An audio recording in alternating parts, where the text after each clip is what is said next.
If the stars were made to worship, so will I. Week 51, Day 2. Ascribe greatness to our God. He is the rock. His work is perfect. Where are their gods, the rock in which they sought refuge? For their rock is not like our rock.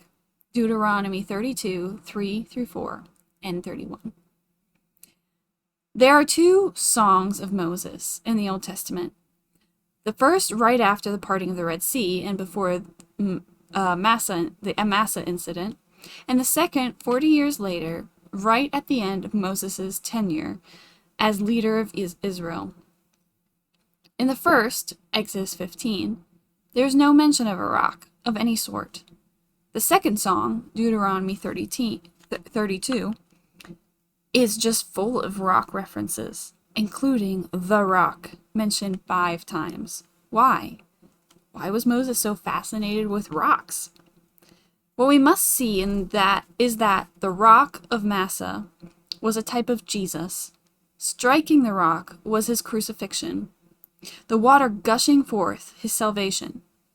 Remember Jesus' words to the woman at the well about being the living water? Jesus answered and said to her, "Whoever drinks of this water will thirst again, but whoever drinks of the water that I shall give him will never thirst. But the water I shall give him will become in him a fountain of water springing up into everlasting life." John 4:13-14.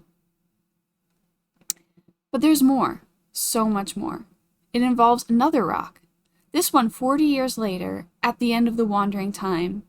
But the people haven't learned, as they are thirsty, and again they contend with Moses and demand water.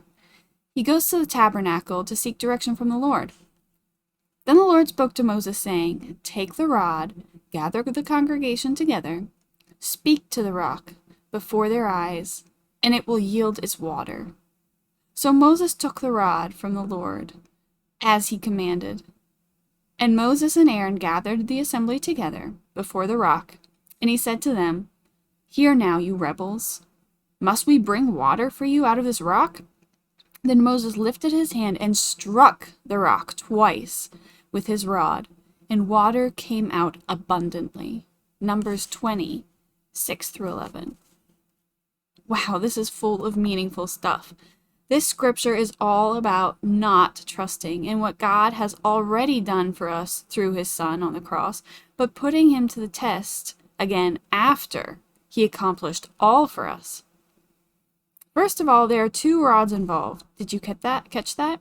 The rod was actually Aaron's budding rod, discussed in Numbers 17, as that was the one before the Lord in the tabernacle, and it represented rebirth and renewal. But at the last moment, Moses substituted his rod, which was the rod of judgment, the rod associated with the plagues on Egypt, the rod used to strike the Jesus-type rock at Massa. Moses was to simply speak to the rock, but he became very angry with the insolence of the people and struck the rock, essentially crucifying Jesus again. And man, would he resent that. More about this tomorrow.